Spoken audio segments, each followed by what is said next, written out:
Let's go NFC South. We're going to go Atlanta Falcons here. Let's hold off on the right tackle discussion for a minute because this one popped up, right, with Caleb McGarry getting injured.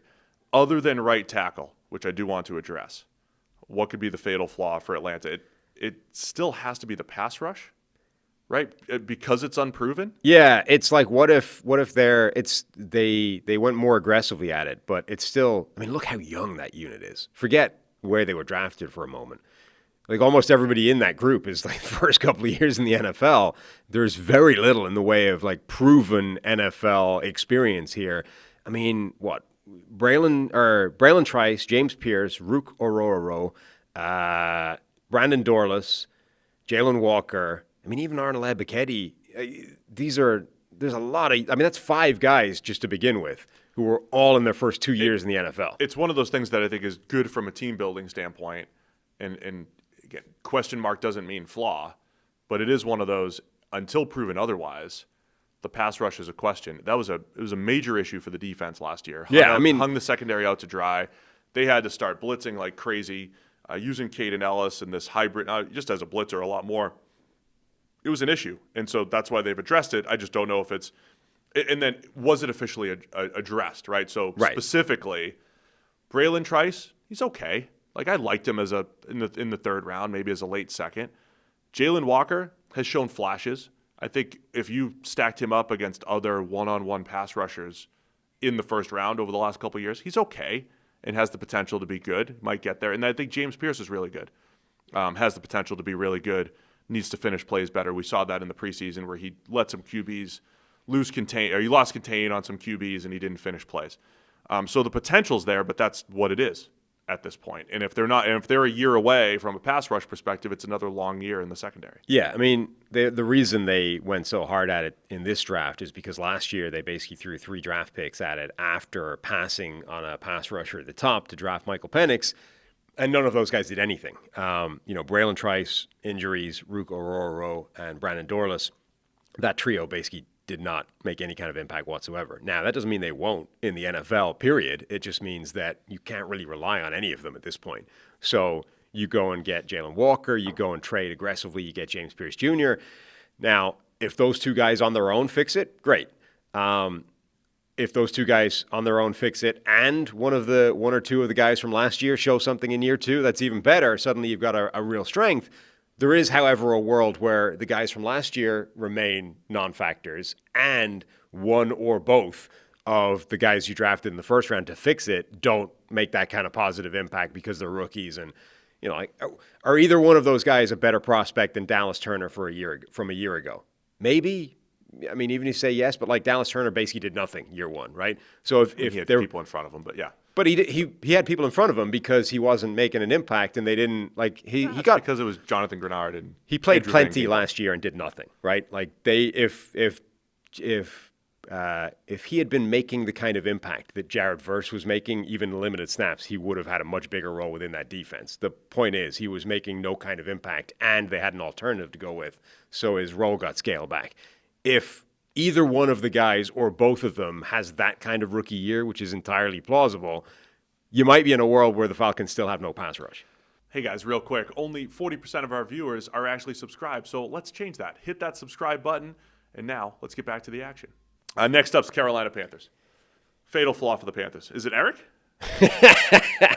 I don't think it's Eric. I'm just kidding. Eric just fleeced the Vikings for Adam Thielen. Can't be Eric. Fleeced the Vikings. He's out here cooking them. The math war, like the spreadsheet off.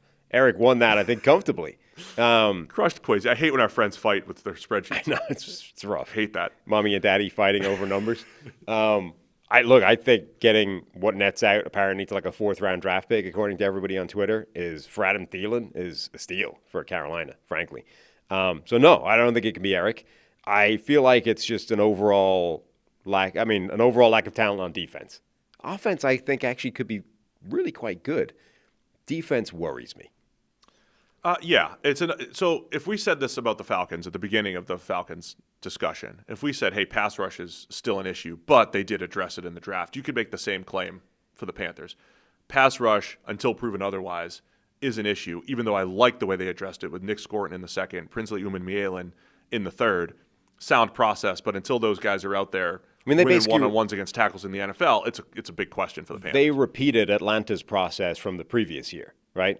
Everyone thought that they were going to go pass rusher at the top of this draft. Instead, they go Teterow and McMillan, and they then load up on pass rushers in the mid rounds. And you're like, I love that as a process. But the last time a team did that was literally a year ago, and none of those guys did anything. So was that just one bad year? And in part because of injuries, but yeah. Yeah. But was that sound process that had bad results, or is that actually there's a reason those guys go in the second, third round, and second, third round edge rushers relative to first round edge rushers? There is actually a huge drop off there, and maybe that isn't as sound process as you think it is.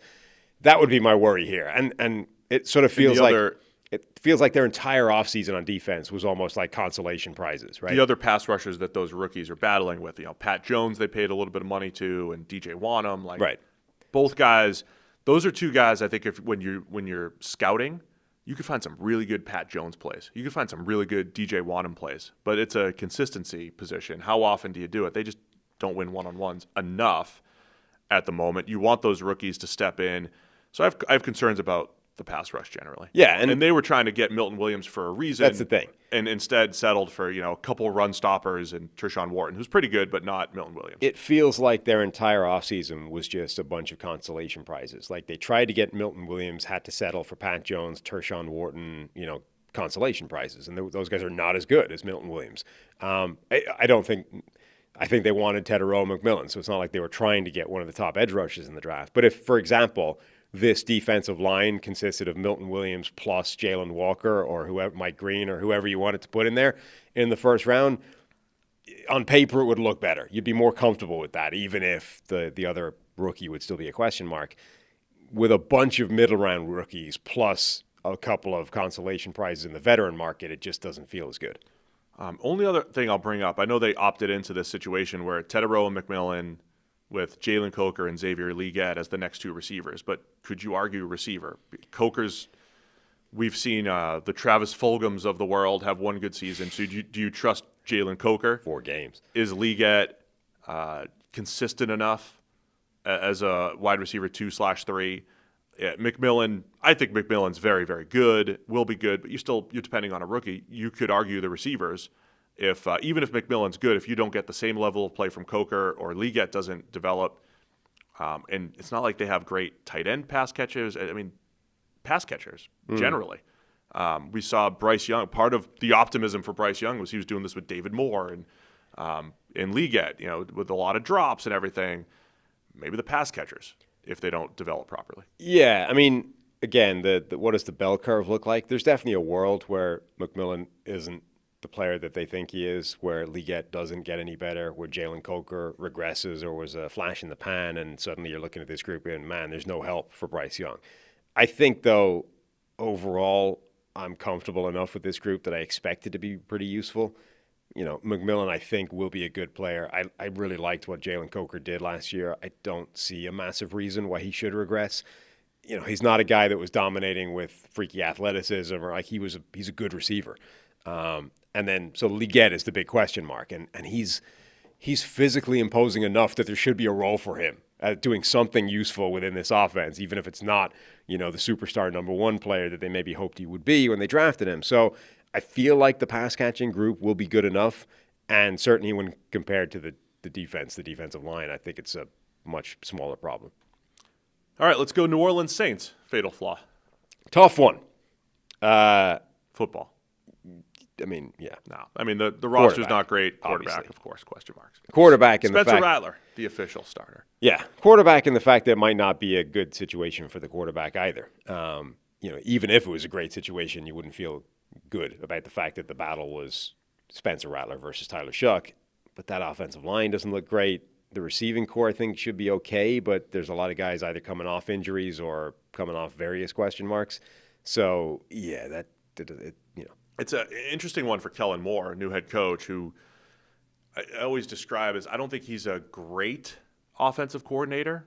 I think he's fine without any distinguished characteristics, right? You don't look at Kellen Moore and say he's this scheme or that scheme or he's run heavy or he's pass heavy.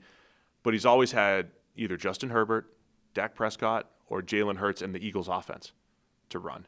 This is the first time he's have to, make it work, right? Make some lemonade out of Spencer Rattler, Tyler Shuck, a questionable offensive line, though if they're all healthy, might not be that bad, the O-line. Chris Olave and some questions at receiver. Rashid Shaheed's there fine. Brandon Cook's getting a little bit older. So it's not awful, but the quarterback situation, I mean, that's definitely the biggest question, right? Like if you dropped another quarterback into this situation with Kellen Moore, you'd say, all right, they could make something work here. But there's not enough from a Rattler or a Shuck to say, okay, this is going to be a good season for the Saints. Yeah. And then more specifically, I would say the defensive line. They just released Isaiah Foskey, former second-round pick. He's done almost nothing. That's the reason why he got released. Brian Brzee, pretty good pass rusher, not good against the run. They just don't have enough up front. Carl Granderson's good. Chase Young's pretty good. I don't love that defensive line. The interior in particular looks pretty awful. Particular, yes. Yeah.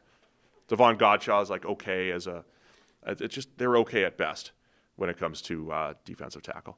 But there's a reason why I think they're the favorites to have the number one overall pick or be one of the worst teams in the league. I also feel, I mean, this is confirmation bias and, priors and et cetera. Didn't love Tyler Shuck as a prospect. You don't even feel the excitement of, well, when Shuck gets in the lineup, maybe he could show something. I don't really think that's likely. Maybe he will. And if that happens, great. That changes everything. But, at least I'm interested in the Browns' backups. I'm not even particularly interested in seeing Tyler Shuck play when he comes in. When Dylan Gabriel comes in for Flacco, I'm like, all right, I'm going to tune in for that one. I'm watching. I'm focused. And when Shedeur gets in, God knows the internet's going to burn down. But when Tyler Shuck gets in, it's like this is probably going to be worse than it was last week. I know Lions fans pay the bills, but Shedur's really paying the bills. What if you get a Shedeur Lions fan? I'm a fan of the Lions, but I also really wanted Shedeur. I mean, bills are paid. When that happens, we're going to get a lot of views, a lot of click-throughs there. So Saints, easier one, I guess. Tampa Bay Bucks, fatal flaw. I don't like this one because this is a good team, top to bottom. And I don't want to say that their fatal flaw is that Baker Mayfield is Baker Mayfield. But effectively, the thing that's keeping them from being an elite team might be that their quarterback's good, not great. It's also what's making them a good team. Yes, agreed. Right? Like he's the reason they're contending in the first place. I mean, it's like the Trevor Lawrence standard you're trying to hold to here. If the goal is get over the hump and it has compete to be. Week in, week out, not in a one-game setting with the Lions and the Eagles. If the goal is to compete with the best teams, then Baker's got to step it up in certain games. Yeah, and that has to be the standard for this team. Like they're a team now that expects to win the division and make the playoffs, but can they beat in the playoffs the Eagles or the Lions or a team like that? At the moment, it doesn't look like they can, and one of the biggest differentiators you would say is I don't know that Baker Mayfield is consistently going to have that game that he would need to make that happen. I also wonder, I mean, if you wanted to, they don't really have the stars the way some of the other teams do in terms of like who's a dominant player for this team. Tristan Wirfs, yes, he's going to miss some time. That's not ideal. He's also a tackle. See Mike Evans. I mean, no, because Mike Evans is like a classic. You've been banging on for years about 1,000 yards is meaningless. Mike Evans is good, not great. But he has... Mike Evans is wide receiver Baker Mayfield. He has star power spurts, right? I don't think... So does Baker. But he's wide receiver Baker. Like, who's the guy? Where's your Justin Jefferson, your Micah Parsons, who's your star? No, that's a fair question. They don't have that. I mean, you could have said Levante David a couple years ago. He's not the same player that he was. Right. Yaya Diaby, if you're going to say, like, who could be that guy could become, going forward. It could be him or and like Bucky a Zion Irving. McCollum at corner that, if he continues to progress. But that's Bucky Irving. Bucky Irving could. Yeah. Again, like the players you're identifying for the team that like could be dominant are not necessarily impact positions. Similar to my Colts specifically, nitpick, where you look up and down, it's like pretty good depth chart. Yeah. But it's like DeForest Buckner and like who else is the real impact player there. The other thing I would say is like, pass rush is a little bit of the four-man rush, and you've got, Bowles is going to blitz like crazy and scheme it up, but right. Yaya Diaby's really good. Hassan Reddick, Chris Braswell, Anthony Nelson, between those guys, are you going to get enough from them? Reddick, still a bit of an unknown, coming off of what happened last season. Antoine Winfield, I would throw in there as a star player who, again, is playing safety, and therefore... So there's a lot of fringe stars, and again, Mike, it depends on what you believe about Mike Evans. I think there are spurts where he absolutely is, though. I think overall their fatal flaw is they're trapped in this world of good, not great everywhere. Like they're good. They don't have a lot of weaknesses, but there's nowhere you look and you say that's an opposing strength. Might be good enough for them to make a run. Yeah, sure. I mean, a team, this has always been the case. Like the Kirk Cousins Vikings for years were trapped in this kind of world. And the logic was always, or the reason you cling to that is, well, what if they just play well, to the best of their ability for 3-4 straight games? You can beat all these elite teams. That's absolutely possible for Tampa Bay. It's just not likely. All right, so that was positive for the Bucs. It was tough to find it. They're good, yeah. Baker take care of the ball a little more consistently. That's what he's second on the odds list for interceptions. Most picks, yeah. For a reason. Thanks for watching all the way to the end of the video.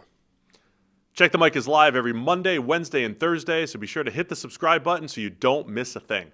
And the all-knowing algorithm is convinced you'll also like these videos, and who are we to argue?